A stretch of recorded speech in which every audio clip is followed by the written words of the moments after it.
What's good, everybody? It's your girl Jakayla A, and I'm back in this thing for another video. Today I am doing my right hand using my left hand. So the video is already up of me doing my left hand using my right hand, which I am right-handed, so that's my dominant hand. This is my non-dominant hand, and it always takes me longer. It's a little bit of trial and error associated to how I'm even able to do it. My best advice for people that want to learn how to do their non-dominant hand, do nails on their dominant hand using their non-dominant hand, is just to practice. Off the screen, I already pushed back the cuticle. Here I am with the fine sandy band. I'm using my Melody Susie drills called the Scamander. It's the chargeable portable one. Love it. And I'm just getting the shine off the nail. That's all we want to do is buff it lightly. I personally do not like the look of my real nails growing over, under an enhancement. So I cut all of that off, y'all. Like, I cut all of that off, like, down to the eponychium. Obviously, without piercing the eponychium, which is the skin that grows underneath your nail. Sometimes it's high, sometimes it's low. But don't ever cut that skin or pierce that skin.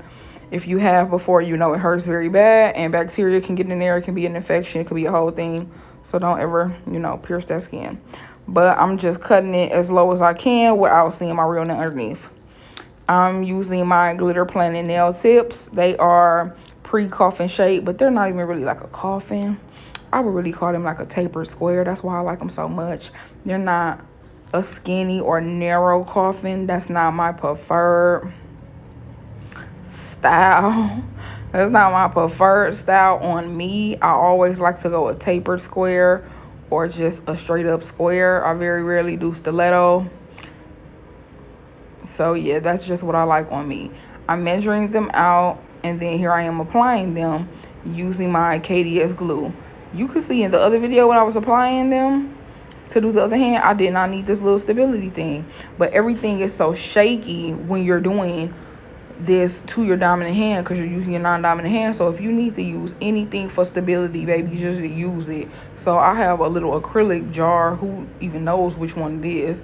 And I'm using that for some stability so I can glue on these tips. And these tips for me are the perfect length. It's always a no cut because they're just my perfect length. I will call them a medium in nail world. I think they would be a medium if you don't get your nails done a lot. This in a no tip probably belong to you, but if you are in nail world, it's not very long. And here I am just filing off that little plastic piece. It's quite a thick plastic piece that comes like on the tip, but you can find that common in a lot of nail tips. It has that plastic piece at the top. And then here I am using my Protein Bomb by Young Nails, two coats, across all the fingers. This is my Glitter Planet dapping dish. It's like a 3 ounce. It's a big dapping dish. And I'm using my Glam and Glitz monomer as always. I'm using the Soft Touch by Valentino. That was the second thing I pulled out. The first thing I pulled out was Young Nails Cover Beige. If I was thinking, I wouldn't even needed this Cover Beige. This look would have been way prettier with just the glitter, the blue, some clear for the marbling, and just the Soft Touch. The Soft Touch would have just took this over the top if I did not use the Cover Beige. I don't think I needed the Cover Beige, but you can't really tell because the Cover Beige is so light, it could be passed as a milky white from a distance. So all of these little jars that are blue and turquoise glitters, they all came off AliExpress. It took 10 years and a day for it to come because that's just the AliExpress way. That's just how they do. And even though they did take so long to come, I really love them. And I want to go and find the seller, and I want to go and buy every other color. The glitter is so fine. It's iridescent. It's iridescent. It's just giving me mermaid vibes. It just reminds me of water. And they all come in a slightly darker color. It's 4 of them. So the lightest one is like super baby blue, and then they just get a tinge darker going to lean more towards green as the colors get darker. And it's just super pretty. So I use that, and I'm placing randomly. I don't know which ones are going to be ombre. I don't know which one's gonna be marbling. I know I have a really pretty glitter I want to use for a sugar nail, so I'm just going with the flow, and this is usually how freestyle works for me. I very rarely sit down with a plan unless I'm doing a blatant recreation. I don't sit down with a plan. I just start grabbing stuff I never used and start making it work. So I'm gonna leave y'all to watch this acrylic process, and I'll catch y'all in a minute.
All right, y'all, the application and the finished file is complete. That application was so sped up. It took me so long in real life.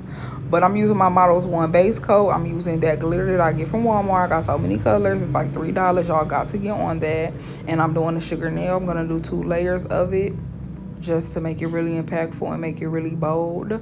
And then I got my top coat that I pulled out. And I do believe that I pulled out that stone picker, which is what I will use to actually do my stones.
All right, y'all, I finished up the sugar nails. I did the stones. Y'all know my stones come off of Amazon.